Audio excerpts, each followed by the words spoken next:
ఇప్పుడు ఎప్పుడైతే ఆ ఇన్సిడెంట్ జరిగిందో ఆ ఇన్సిడెంట్ జరిగిన వెంటనే అదే గుంటూరు జిల్లా ఎస్పీ గారు ఏమైనా స్టేట్మెంట్ ఇచ్చారు, ఇక్కడ జగన్ గారి కాన్వాయ్లో ఉన్నటువంటి ఏ వెహికల్ కూడా సెంగయ్యను గుద్దలేదు అని ఆయన ఓపెన్ స్టేట్మెంట్ ఇచ్చాడు. ఓపెన్ స్టేట్మెంట్ ఇచ్చిన తర్వాత 3 రోజుల తర్వాత ఆయనకున్నటువంటి రాజకీయ ఒత్తిడి వలననే తప్ప వేరేదేమీ కాదు. మళ్ళీ ఇప్పుడు ఆయన తెరపైకి ఏం తీసుకొచ్చారు, జగన్ గారి కాన్వాయ్ గుద్దింది అంటున్నారు. 3 రోజుల క్రితం మీకు తెలియదా? నిన్న వీళ్ళు రిలీజ్ చేసినటువంటి వీడియోలు 3 రోజుల క్రితం ఎందుకు రిలీజ్ చేయలేదు? ఈ వీడియోలు ఇన్ని రోజులు పట్టినాయి వీళ్ళకి. వీళ్ళ ఉద్దేశపూర్వకంగా కక్షపూరితంగా జగన్మోహన్ రెడ్డి గారిని అణగద్రొక్కడం కోసమే వీళ్ళంతా కూడా ప్రయత్నాలు చేస్తున్నారు. సెంగయ్య గారి యొక్క మృతి అనేది పూర్తిగా ఈ యొక్క కూటమి ప్రభుత్వం యొక్క వైఫల్యం. అది ఇప్పుడు జగన్మోహన్ రెడ్డి గారు జెడ్ ప్లస్ క్యాడర్ ఉన్న వ్యక్తి. మీరు ఆయనకి జెడ్ ప్లస్ క్యాడర్ ఉన్న వ్యక్తి ఎప్పుడైనా సరే ఒక పర్యటన జరుగుతుందంటే కంపల్సరీ రోప్ పార్టీ ఉండాలి. రోప్ పార్టీని మీరు ఎందుకు అరేంజ్ చేయట్లే? పోలీసుల యొక్క వైఫల్యమే ఇదంతా కూడా సెంగయ్య గారి మృతికి కారణం అని చెప్తున్నాం. ఇంకొకటి, ఇప్పుడు డ్రైవరు ఎక్కడైనా యాక్సిడెంట్లు జరుగుతూ ఉంటాయి, డ్రైవర్ గుద్దాడనుకో, డ్రైవరు కమ్ ఓనరు వీళ్ళిద్దరి మీద ఎఫ్ఐఆర్ రిజిస్టర్ అవుతుంది. కారులో కూర్చున్న వాళ్ళ మీద ఎఫ్ఐఆర్ ఎలా రిజిస్టర్ అవుతుంది? అసలు ఏ చట్టం చెప్తుంది?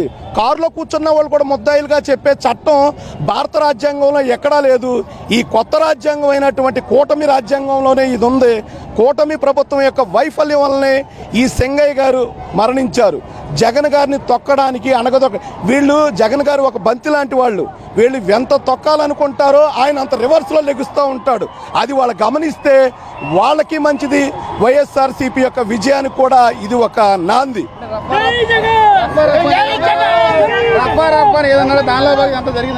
ఇప్పుడు రప్ప అనేది పుష్ప మీకు అందరికీ తెలుసు కదా, మీరు కూడా పుష్ప 2 సినిమా చూశారు కదా.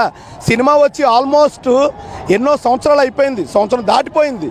ఆ సినిమాలో డైలాగు ఒక అభిమాని పెట్టుకున్నాడే తప్ప అభిమానంతో పెట్టించి చేయాల్సినంత నీచమైనటువంటి రాజకీయాలు, ఈ రప్ప డైలాగులతో రాజకీయాలు చేయవలసినటువంటి అవసరం మా యొక్క అధినేత జగన్మోహన్ రెడ్డి గారికి అయితే లేదు.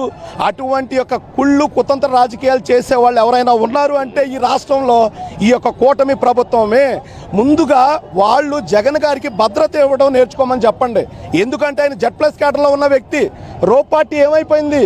రోప్ పార్టీ ఇప్పుడు ఇంతకుముందు జగన్ గారు సీఎంగా ఉన్నప్పుడు వీళ్ళే చెప్పారు ఇదంతా కూడా పరదాలు కట్టుకుని వెళ్తున్నాడు అన్నాడు. అప్పుడు ఒక సీఎం హోదాలో కాబట్టి ఆయన ఎవరిని మీట్ అవ్వాల. ఇప్పుడు ఓపెన్గా వెళ్తున్నాడు. ఛాలెంజ్, ఆయన ఒక మగోడుగా వస్తున్నాడు. ఎదుర్కొనే దమ్ముంటే ఎదుర్కోమని చెప్పండి.